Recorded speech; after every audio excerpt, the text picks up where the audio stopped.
Hello everyone, कैसे हैं आप लोग। आई होप आप सभी अच्छे होंगे और आप लोग नया सेशन स्टार्ट कर दिए होंगे। तो प्यारे बच्चों, अगर आप 2027 में बोर्ड एग्जाम देने वाले हैं, मैट्रिक का एग्जाम, तो ये वीडियो आप सभी के लिए स्पेशल साबित होने वाला है, राइट। क्योंकि क्लास 10th के बायोलॉजी चैप्टर 1 जो है जैव प्रक्रम और पोषण, right, life process and nutrition, तो ये चैप्टरों को मैंने बारीकी से इस वीडियो में कवर किया है, राइट। तो मैं एक वादा करता हूँ आप सभी से, अगर क्लास को शुरू से लास्ट तक अटेंड कर लिए तो इस चैप्टर में जितने भी क्वेश्चन होंगे वो आप क्लियर कर लेंगे, राइट। और आप भी हमसे एक वादा करो कि ये वीडियो को शुरू से आखिर तक देखोगे और क्लास आपको समझ में आ जाए तो अपने फ्रेंडों को, अपने दोस्तों को शेयर जरूर करोगे। तो प्यारे बच्चों, क्लास स्टार्ट किया जाए। तो एक बार आप लोग फटाफट कमेंट कर दीजिए कि क्लास स्टार्ट किया जाए, ठीक है। तो चलिए क्लास को स्टार्ट करते हैं, राइट। मैं आप सभी से फोर्स नहीं करने वाला कि आप चैनल को सब्सक्राइब करो, वीडियो को लाइक करो। अगर आपकी इच्छा है तो आप कर सकते हैं, अदरवाइज कोई बात नहीं, मैं आप सभी को फोर्स नहीं करने वाला, राइट। तो चलिए क्लास को स्टार्ट किया जाए। चलिए तो टाइम वेस्ट किए बगैर क्लास को स्टार्ट करते हैं। तो प्यारे बच्चों, हम समझने वाले हैं, ठीक है। चलिए समझते हैं जैव प्रक्रम क्या है, ठीक है। जैव प्रक्रम यानी लाइफ प्रोसेस।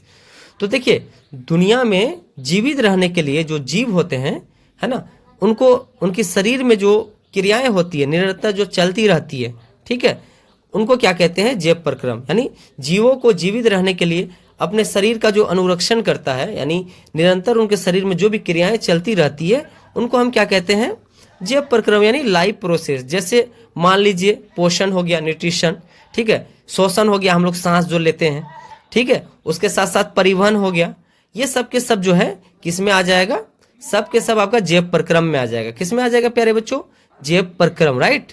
यानी जीवित रहने के लिए हमारे शरीर में जो है, यानी जीवों के शरीर में जो आवश्यक क्रियाएं निरंतर चलती रहती है, उन्हें जैव प्रक्रम कहते हैं। क्या कहते हैं, जैव प्रक्रम। जैसे आप फिगर के माध्यम से देख सकते हैं, है ना, भोजन करता है तो हमारे शरीर में जो है भोजन पहुंचता है, उनका जो है पाचन होता है, उनसे जो है ऊर्जा रिलीज होता है, एनर्जी, ठीक है। हम लोग जो भोजन क्यों खाते हैं, फूड क्यों खाते हैं, ऊर्जा के लिए, ठीक है।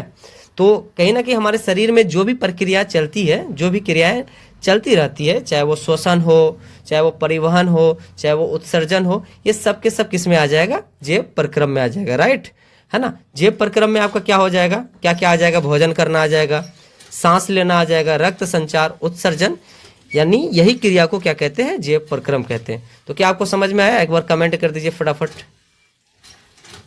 चलिए दूसरा पॉइंट को समझते हैं, पोषण यानी न्यूट्रिशन, ठीक है। न्यूट्रिशन क्या होता है, तो देखिए, भोजन जो हम ग्रहण करते हैं, भोजन क्या करते हैं, ग्रहण करते हैं, यानी खाना जो खाते हैं, खाना क्यों खाते हैं, इसलिए खाते हैं कि उसमें हमें ऊर्जा मिले, है ना। ऊर्जा के साथ साथ हमारे ऑर्गन में, हमारे शरीर के जो अलग अलग अंग है ना, उनके लिए आवश्यक जो भी तत्व है वो हमें मिले, ठीक है। तो भोजन ग्रहण कर, है ना, और आवश्यक ऊर्जा यानी तत्व प्राप्त करने की प्रक्रिया को क्या कहते हैं, पोषण कहते हैं, ठीक है। हम जो खाना खाते हैं उन खाना में अलग अलग प्रकार के ऊर्जाएं मिलती है, क्या मिलती है, ऊर्जा मिलता है, तत्व मिलता है, तो यह प्रक्रिया क्या कहलाएगा, पोषण कहलाएगा। उदाहरण के लिए मनुष्य जो है, इंसान जो है, खाना खाता है, ठीक है, और पेड़ पौधा जो है प्रकाश संश्लेषण द्वारा भोजन बनाता है। तो ये सब के सब क्या है, हमारा पोषण का उदाहरण है, ठीक है। क्या है, जैसे आप फिगर के माध्यम से आप देख सकते हैं, है ना, हम क्या करते हैं, फूड हम खाते हैं, ठीक है। वो खाने के बाद फूड कहाँ जाता है कहाँ जाता है, तो फूड जो जाता है ना, हमारा कहाँ पे जाता है, पाचन तंत्र में जाता है, ठीक है, यानी डाइजेस्टिव सिस्टम में जाता है। तो वो डाइजेस्ट होकर के हमें न्यूट्रिएंट्स देता है, क्या देता है, न्यूट्रिएंट्स। तो वो कहीं ना कहीं किस में शामिल हो जाएगा, वो आपका पोषण में शामिल होगा, ठीक है। जो न्यूट्रिएंट्स देगा, है ना, न्यूट्रिशन कहलाएगा, ठीक है, पोषण कहलाएगा। तो देखिए, पोषण का मुख्य प्रकार, पोषण जो होता है प्यारे बच्चों, दो प्रकार के होते हैं। कितने प्रकार के होते हैं, दो प्रकार के। पहला होता है स्वपोषी पोषण, ऑटोट्रॉफिक न्यूट्रिशन, ठीक है। तो स्वपोषी पोषण क्या होता है, इसमें देखिए पेड़ पौधे जो होते हैं या कोई जीव जो अपना भोजन खुद बना लेता है, किसी के ऊपर निर्भर ना रह करके वो अपना भोजन स्वयं बना लेता है, खुद से बना लेता है, ठीक है। तो उसको हम स्वपोषण कहते हैं। क्या कहते हैं, स्वयं जो पोषण बनाता है उसको हम स्वपोषण कहते हैं। जैसे आप फिगर के माध्यम से आप देख सकते हैं, Surya Prakash, carbon dioxide, oxygen और क्लोरोफिल के साथ साथ जो है ना, जल की उपस्थिति में जो है ग्लूकोज का निर्माण करता है। पेड़ पौधा क्या करता है? ग्लूकोज का निर्माण करता है। तो ये खुद ब खुद करता है, ठीक है, किसी के ऊपर निर्भर ना रह करके ये खुद ब खुद करता है। तो इसको हम क्या कहेंगे? स्वपोषण। प्रकाश संश्लेषण की जो प्रक्रिया होती है वो दिन में होता है, ठीक है। कब होता है? दिन में, सूर्य प्रकाश की उपस्थिति में ही, सनलाइट की उपस्थिति में, ठीक है। तो इसको हम क्या कहेंगे? स्वपोषण कहेंगे, ठीक है। तो याद रखिए, देखिए हरे पौधे जो होता है, हरे पौधे है ना, जो सूर्य प्रकाश, जल और कार्बन डाइऑक्साइड की सहायता से अपना प्रकाश संश्लेषण की प्रक्रिया को पूरा करते हैं या भोजन बनाते हैं, ठीक है।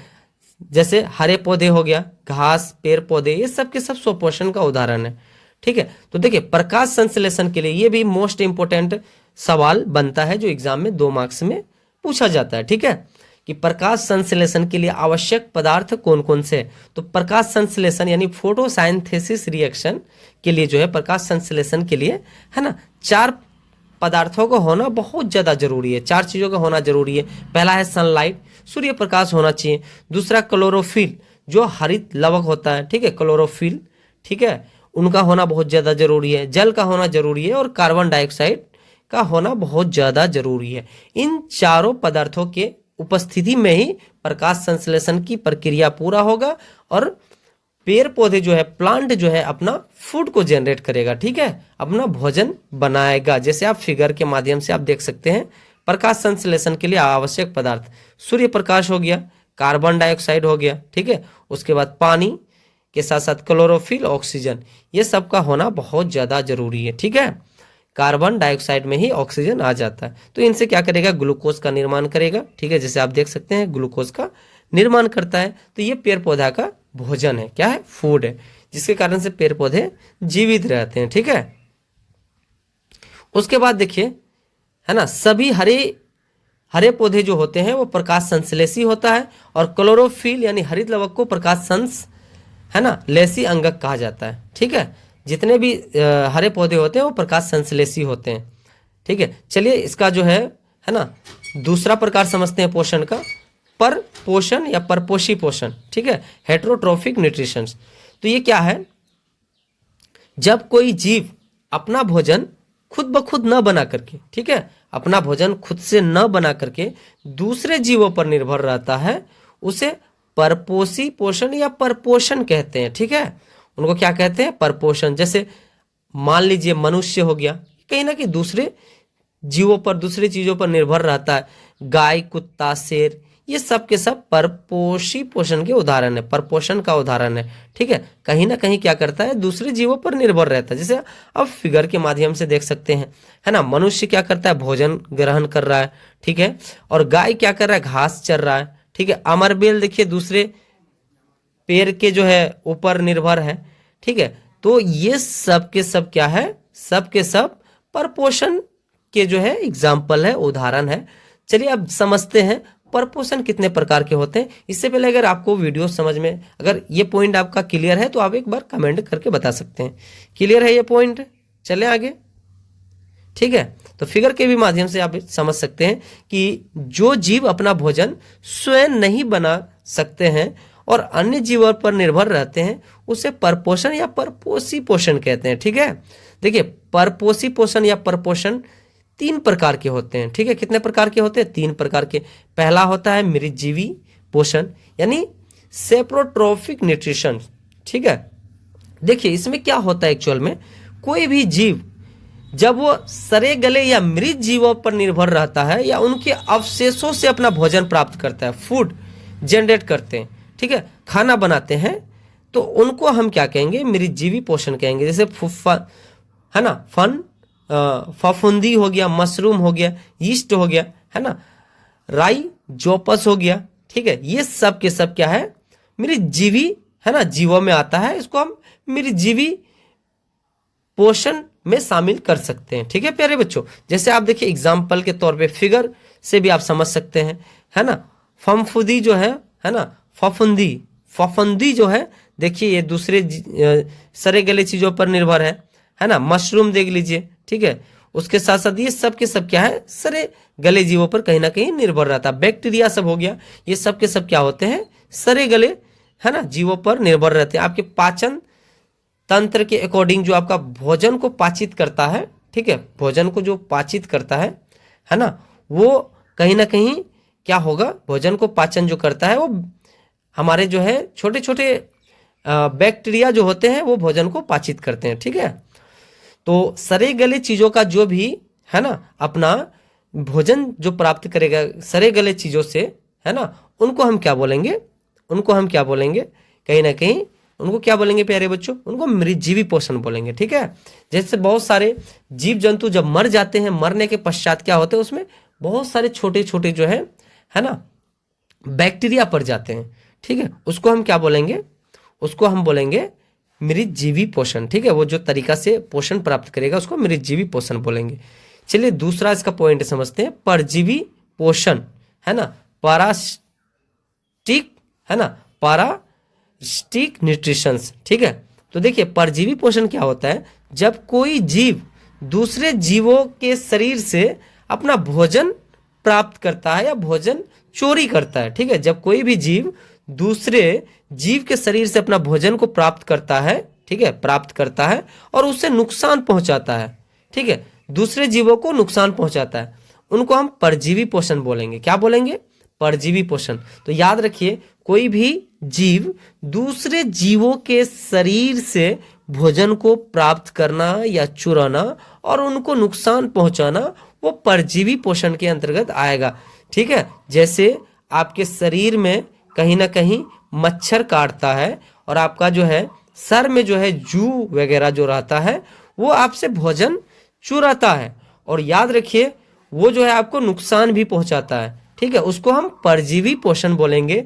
जिस जीव से अपना भोजन लिया जाता है, जिस जीव से भोजन लिया जाता है उसको आश्रयदाता यानी होस्ट कहते हैं। क्या कहते हैं, होस्ट। और जो जीव भोजन को चुराता है, लेता है, उसको परजीवी बोलेंगे, पैरासाइट बोलेंगे, ठीक है।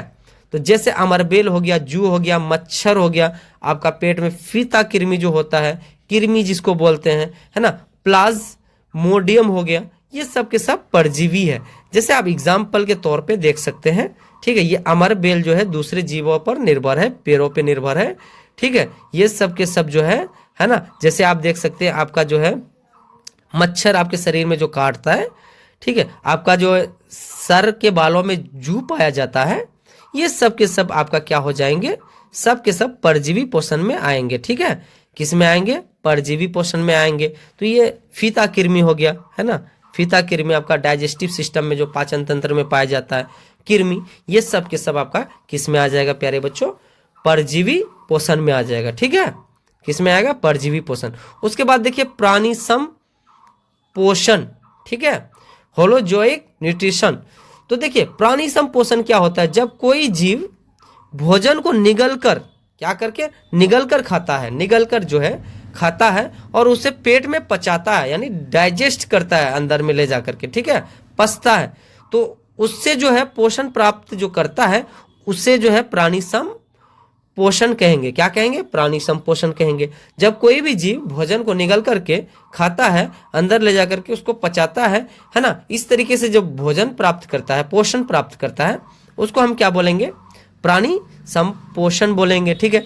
ये जो है 5 चरणों में पूरा होता है। पहला, कोई भी भोजन को अंतर्ग्रहण करेगा, भोजन को मुंह के अंदर लेके जाएगा, ठीक है, फिर उसको पाचन करेगा, डाइजेस्ट, क्या करेगा, डाइजेशन करेगा भोजन को, है ना, सरल पदार्थों में बदलेगा, अवशोषण करेगा, पचे हुए भोजन को जो है रक्त में मिलाएगा, और आत्मसात यानी भोजन को शरीर में उपयोग करेगा, फिर उसके बाद उत्सर्जन, अपशिष्ट पदार्थों को बाहर निकालेगा, ठीक है। इसका एग्जाम्पल आपका मनुष्य हो गया जो भोजन को निगल के खाता है, पचाता है, कुत्ता हो गया, है ना, गाय हो गया, शेर हो गया, ये सब के सब आपका किस में आ जाएगा, सब के सब प्राणी संपोषण में आ जाएगा। जैसे आप देख सकते हैं ये फूड है, फूड को क्या कर रहा है, निगल रहा है, निगलने के बाद वो क्या करता है, पाचन तंत्र में भेजता है, ठीक है, ये भोजन को पचा रहा है, पचाने के बाद जो है उत्सर्जन के तौर पे बाहर निकाल रहा है। तो कहीं ना कहीं ये किसका उदाहरण होगा प्यारे बच्चों, ये जो उदाहरण होगा प्राणी संपोषण का उदाहरण होगा, ठीक है। चलिए नेक्स्ट सवाल को देखते हैं। कह रहा है कि सिद्ध कीजिए कि प्रकाश संश्लेषण के लिए क्लोरोफिल आवश्यक है, ठीक है। तो ये मोस्ट इंपोर्टेंट सवाल है, कभी कभी रिपीट होकर के एग्जाम में पूछ देता है, ठीक है, फाइनल एग्जाम की हम बात कर रहे हैं। तो देखिए, प्रकाश संश्लेषण की प्रक्रिया को सिद्ध करने के लिए हम एक चित्तीदार सफेद पत्ती का प्रयोग करेंगे। सफेद नहीं, सॉरी, हरी सफेद पत्ती का प्रयोग करेंगे, हरा पत्ती का। तो हम सबसे पहले क्या करेंगे, सबसे पहले ऐसे पौधों को कुछ घंटों तक हम धूप में रखेंगे। क्या करेंगे, धूप में रखेंगे, है ना। धूप में जैसे देखेंगे कि वो धूप में थोड़ा बहुत सूख गया, मुरझा गया, तो इसके बाद पत्ती को तोड़कर, है ना, क्या करेंगे, उबालेंगे, पानी में उबालेंगे। ठीक है, उबालने के बाद फिर उसमें अल्कोहल में डाल करके उबालेंगे, धो करके अल्कोहल में उबालेंगे। देखेंगे कि उसमें हरा वाला भाग क्या होता है, खत्म हो जाता है। जैसे आप फिगर के माध्यम से आप देख सकते हैं। सबसे पहले ये पत्ती है, हम धूप में रखेंगे। धूप में रखने के बाद थोड़ा देर हम क्या करेंगे, है ना, धूप में रखने के बाद उस पत्ती को हम तोड़ लेंगे। ठीक है, तोड़ने के बाद हम क्या करेंगे, उस पत्ती को उबालेंगे। उबालने के बाद उसमें थोड़ा बहुत अल्कोहल में फिर डाल करके उबालेंगे। ठीक है, अल्कोहल में उबालने के बाद हम आगे क्या करेंगे, उस पत्ती को निकाल करके अच्छी तरीके से साफ करेंगे।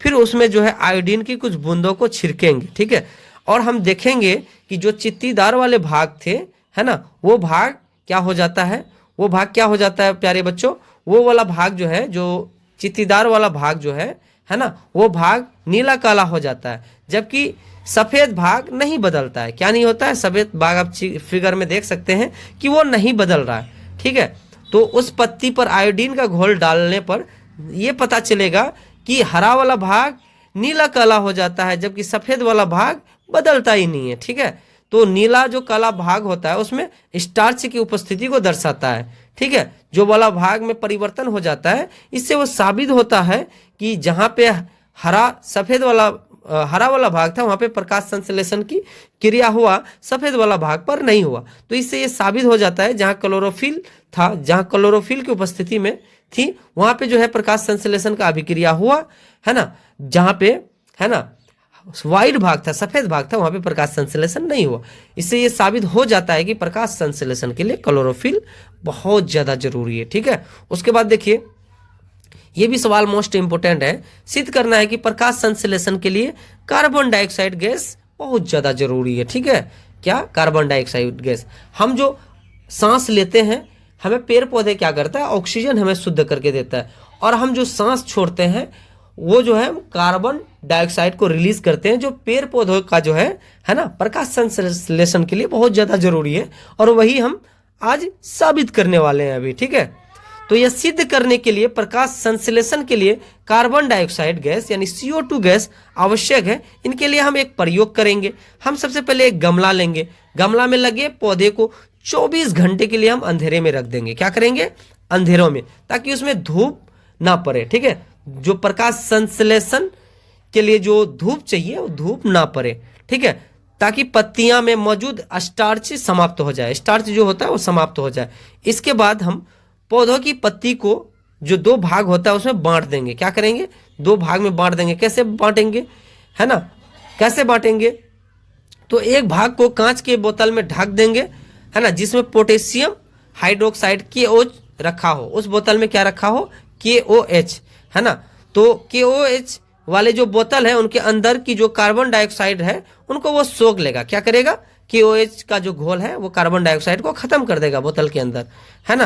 अब हम क्या करेंगे, पौधे के कुछ समय तक पौधों को धूप में रख देंगे ले जाकर के। क्या करेंगे, जिसे आप ये प्रोसेस से समझ सकते हैं। सबसे पहले हम क्या किए, सबसे पहले हम एक पौधा को लिए, जो गमला में पौधा दिख रहा है आपको, है ना, उसको हम कुछ देर तक जो है क्या किए, अंधेरे में रख दिए। ये अंधेरे में रखा हुआ, ठीक है। अंधेरे में रखने के बाद फिर उनको हम क्या किए, सूर्य प्रकाश की उपस्थिति में उसमें डाल दिए। डालने के बाद ये पौधा जो है, इनकी पत्तियों को हम KOH का घोल में डाल दिए। क्यों डाले, क्योंकि इसमें जो है ना, क्या है, KOH है जो कार्बन डाइऑक्साइड को सोख लेगा। ठीक है, क्या करेगा, सोख लेगा। चलिए आगे का प्रोसेस को हम देखते हैं। बाद में पत्ती को आयोडीन की घोल में डाल करके, है ना, क्या करेंगे, डाल देंगे। डालने के बाद एक भाग जो होता है वो नीला और काला हो जाता है, और जो खुला हुआ भाग जो था, ये भाग जो पत्ती के अंदर जो था, ये क्या होता है, देख रहे हैं आप फिगर में कि ये काला और नीला हो जाता है। ठीक है, क्या हो जाता है, काला और नीला। और जो बोतल के अंदर नहीं था, बाहर था, उस भाग में, है ना, उस बोतल के भाग में कोई भी परिवर्तन नहीं होता है, ये यूं का यूं हरा ही है। ठीक है, इससे प्यारे बच्चों क्या सिद्ध होता है कि प्रकाश संश्लेषण के लिए कार्बन डाइऑक्साइड गैस का होना बहुत ज़्यादा जरूरी है। आई होप प्यारे बच्चों ये पॉइंट आपको समझ में आ गया होगा। ठीक है, अगर आ गया है होगा तो अपने दोस्तों को भी शेयर कर दीजिए, है ना। मिलेंगे नेक्स्ट टॉपिक के साथ, डाइजेस्टिव सिस्टम के साथ, है ना, पाचन तंत्र के साथ। पाचन तंत्र में जो भी पॉइंट है आपको हम बारीकी से समझा देंगे, है ना। मिलेंगे नेक्स्ट वीडियो में नेक्स्ट टॉपिक के साथ। तब तक के लिए आप हमारे चैनल से जुड़ सकते हैं, आप कम्युनिटी से जुड़ सकते हैं। ठीक है, और अगर आप हमारे इंस्टीट्यूट के बच्चे हैं, कोचिंग के बच्चे हैं, तो आपको नोट्स जो है इसका प्रोवाइड करवा दिया जाएगा। ठीक है, अगर आप हमारे इंस्टीट्यूट के नहीं हैं तो आप हमसे संपर्क कर सकते हैं, कॉन्टैक्ट कर सकते हैं। ठीक है, अब हमारे, है ना, आप हमको ईमेल कर सकते हैं। ठीक है, व्हाट्सअप कर सकते हैं, जिससे आपको जो है नोट्स आपको फ्री में प्रोवाइड करवा दिया जाएगा। ठीक है, मिलेंगे प्यारे बच्चों नेक्स्ट वीडियो में। तब तक के लिए जय हिंद, बाय बाय।